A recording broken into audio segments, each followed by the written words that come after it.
The White MAGA men movement speak. feels like it's falling apart because it is falling apart. So I did another round of research on how cults and crazy movements fall apart. These movements fall apart in levels. And we know this because it already happened once before in history, in Germany in World War II. The Germans who supported the regime in World War II did not stop supporting the regime all at once. They all left for different reasons. MAGA is following a similar pattern. Here are the 3 levels of MAGA and how they will each fall apart over time. Level 1, the casual MAGA.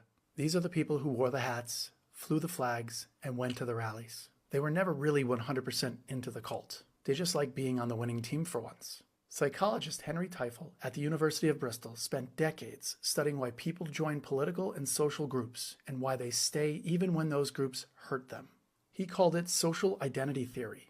Teifel found that people with low commitment to a group stay only as long as the group makes them feel like winners. The moment it stops, they walk away and find another group to join. In MAGA, it's working exactly that way.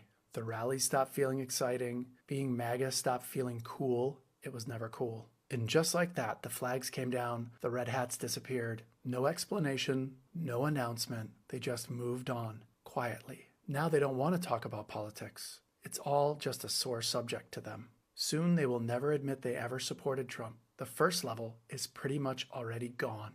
Level 2, the true believers. These people built their whole identity around the cult. All their friends, all their social media, their entire identity was wrapped up in MAGA. Psychologists call this the sunk cost trap. The more you invest in something, the harder it is to walk away from. But everyone has their breaking point, and that breaking point is always personal.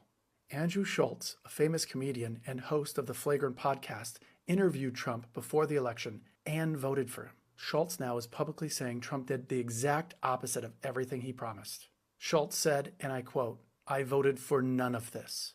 Joe Rogan has the biggest podcast in the world right now at 29 million YouTube subscribers. Joe Rogan endorsed Trump and helped him win young male voters in 2024. This past week, Rogan called MAGA a movement of dorks and weirdos who are both uninteresting and unintelligent people. Joe Rogan even called you dumb. I agree with Joe on this one. Sean Ryan, also a very successful podcaster, voiced massive disapproval and is no longer supporting Trump. Sean Ryan said on his show, and I quote, "Nothing I voted for happened." Between these 3 guys, that's an audience of 30 million people, and their audience will be slowly turned against the Trump cult. This level is fracturing fast, and with the loss of support in this category, the erosion is going to accelerate quickly. Level 3, the fanatics. Christian nationalists, Proud Boys, militia groups,